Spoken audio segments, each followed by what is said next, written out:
नमस्कार मित्रों। अगर आप इस चैनल के अंदर में नए हैं तो मैं आपको कुछ बात बताना चाहता हूँ कि द्वारका नगरी का इतिहास, द्वारिका 4 धाम उसमें से एक धाम, सप्तपुरी में एक पुरी, उसकी पूरी जानकारी हम पूरा प्रयास करेंगे कि आप सबसे पहले तो इस चैनल को अमेजिंग द्वारका को आप सब्सक्राइब करें ताकि आपको द्वारिका नगरी के बारे में पूरी जानकारी मिले। नंबर 2, मेरे पीछे माता रुक्ष्मणी का ये मंदिर सुशोभित हो रहा है। माता रुक्ष्मणी के बारे में मैं कुछ बताऊं तो सबसे पहले तो माँ रुक्ष्मणी जो है वो भीष्मक राजा की लड़की और माता लक्ष्मी का साक्षात अवतार द्वापर युग में। और हाँ, माता रुक्ष्मणी का भाई रुक्मैया, यानी उसको रुक्मी भी बोल सकते हैं, रुक्मी ये चाहता था कि माता रुक्ष्मणी की शादी है वो शिशुपाल के साथ में हो, लेकिन शिशुपाल कपटी है, अधर्मी है, दुष्ट है। अगर उनसे शादी हो गई माता रुक्ष्मणी की तो आप समझ सकते हैं कि शिशुपाल कौन है। इसी वजह से माता रुक्ष्मणी ने द्वारका में द्वारकाधीश को रुक्ष्मणी पत्र लिखा, जो भागवत में आज भी आपको लिखा हुआ है, आप उसको पढ़ सकते हैं।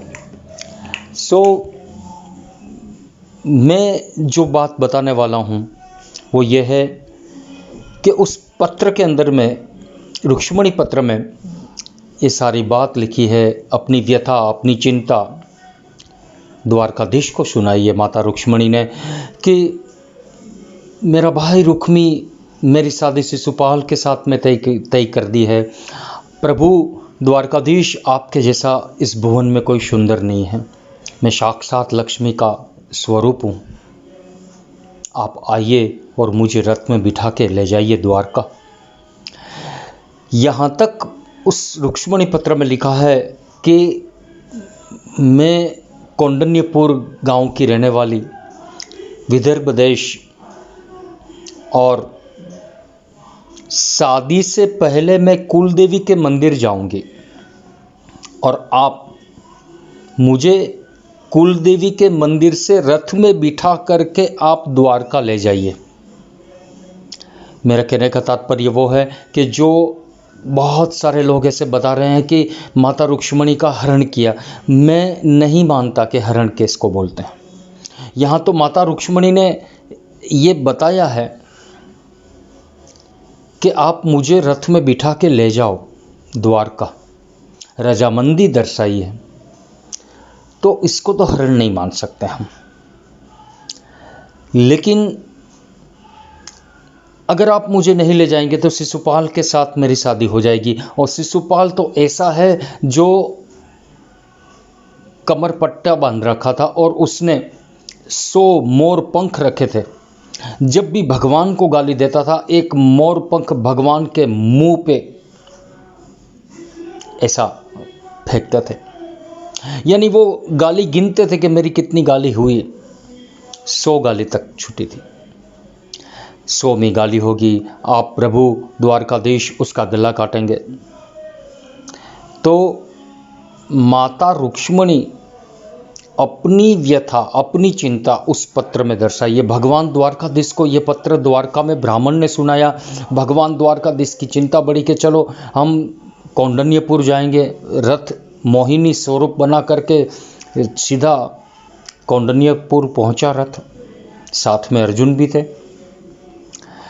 यहाँ मैं एक बात यह कहना चाहता हूँ कि माता रुक्ष्मणी अपने हाथों से ये रथ चला रही है। माता रुक्ष्मणी अपने आप रथ में बैठी है, हाथ पकड़ के बिठाया नहीं है द्वारकाधीश ने। यानी सारथी कौन है? माँ रुक्ष्मणी है। और भगवान पीछे खड़े रह करके रथ से शिशुपाल और जरासंध की सेना के साथ में युद्ध कर रहे हैं। और ये माता रुक्मिणी और भगवान श्री कृष्ण द्वारकाधीश माधोपुर गांव जो बोलते हैं वहाँ पहुँचे हैं। पोरबंदर और द्वारका के बीच में माधोपुर घेड़ बोलते हैं, जहाँ पे भगवान श्री कृष्ण और माता रुक्मिणी की शादी हुई है। जब तक द्वारका में द्वारकाधीश अकेले थे, द्वारका का ऐश्वर्य कम था, लेकिन माता रुक्मिणी के से शादी हुई और द्वारका में रुक्मिणी माता आई, तब द्वारका का ऐश्वर्य बढ़ गया। तो ये रुक्मिणी का थोड़ी बहुत कुछ जानकारी, जो लोग बोलते हैं हरण किया, हरण नहीं किया है। माता रुक्मिणी की रजामंदी थी। माता रुक्मिणी ने पत्र लिखा द्वारका में द्वारकाधीश को, और तब जाकर के द्वारकाधीश श्री कृष्ण कौंडिन्यपुर पहुँचे हैं और यहाँ द्वारका में लाए हैं। जय द्वारकाधीश।